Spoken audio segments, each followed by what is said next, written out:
The night I picked up a soaked stranger at 2 a.m., I didn't know she was the runaway daughter of a billionaire who would later try to destroy my life. I never expected my life to change on a storm-soaked Michigan night. I was just a tired, broke single dad driving home from another long overnight shift. The rain was hammering my windshield so hard the wipers could barely keep up. Everything in our small town felt washed out and gray, just another night in a life built on exhaustion. Then I saw her. A young woman huddled under the tiny awning of Joey's diner, which had been closed for years. She was soaked through, clinging to a backpack like it held her entire world. Something in her posture, this mix of fear and stubbornness, made me slow down. I don't pick up strangers at 2 in the morning. Not here, not ever. But the storm was brutal, and she looked like she had nowhere left to go. I rolled down the window. "You need somewhere to wait out the rain?" She hesitated, stepping back like I might be dangerous.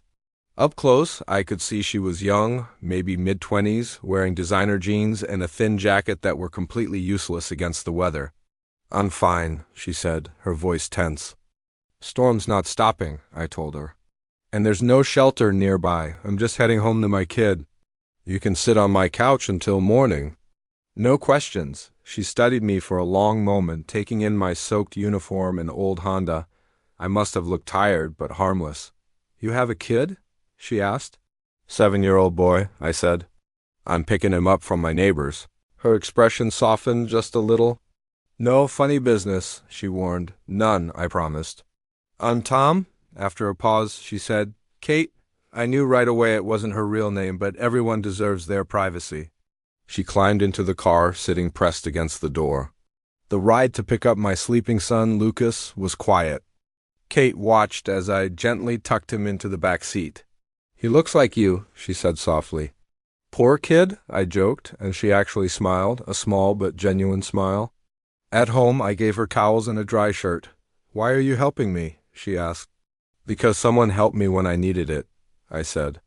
I didn't mention Maria, my wife who passed away 4 years earlier. Some stories still hurt too much to tell. I went to bed exhausted, not knowing that by morning nothing would be the same.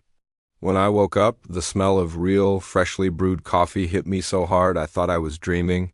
I walked into the kitchen and found Kate cooking scrambled eggs, wearing my oversized t-shirt. Lucas was already talking her ear off about Minecraft. For the first time in years, my house felt alive. One night turned into two. Two turned into a week.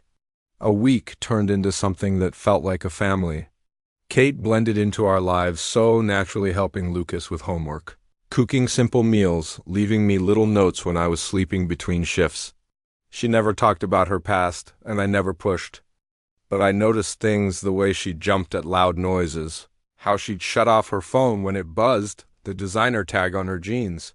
Then Lucas got a sudden, severe case of strep and had to spend a night in the hospital. I had a shift I couldn't miss or we'd lose rent. Kate just stepped in.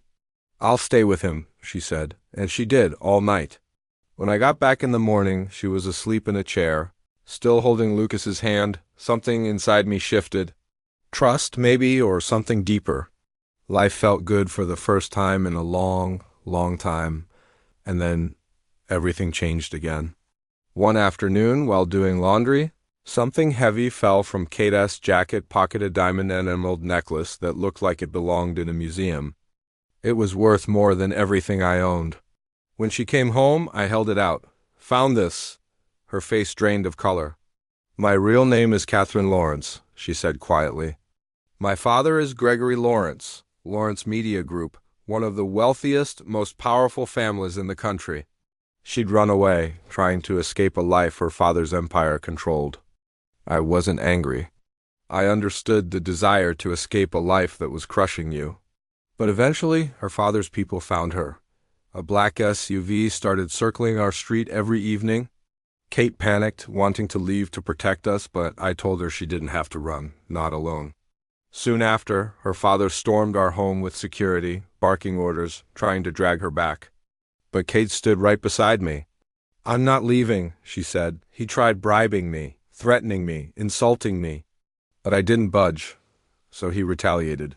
Quietly, brutally. I lost my job." Kate lost hers. Our landlord refused to renew our lease. Lucas was suddenly unwelcome at school events. Her father wasn't trying to bring her home. He was trying to break us. So we fought back. We gathered evidence, found allies, and prepared an expose that could destroy his empire. But the final piece came from an unexpected place. Kate's mother, Eleanor Lawrence, showed up alone, revealing she was leaving her husband after decades of silence. She handed Kate documents, proof of her father's corruption, and an untouched trust fund he'd claimed was gone. "You can build your own life now," she told her daughter. With everything in place, we delivered a private ultimatum to Gregory Lawrence.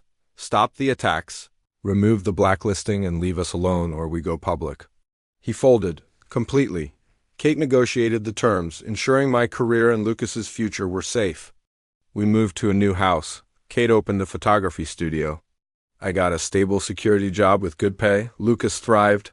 We built a life that wasn't borrowed or fragile, it was real. And one night, in our quiet backyard under string lights, I proposed. Kate said yes, with tears in her eyes and her mother's emerald necklace around her neck. Looking back, it's incredible how one rainy night reshaped everything. When I saw that soaked young woman on the street, I thought I was offering shelter. But really, she was the one who brought warmth back into my home. In choosing to stop my car, I didn't just help a stranger. I found the missing piece of our family. Thanks for listening to our story. Don't forget to like and subscribe for more.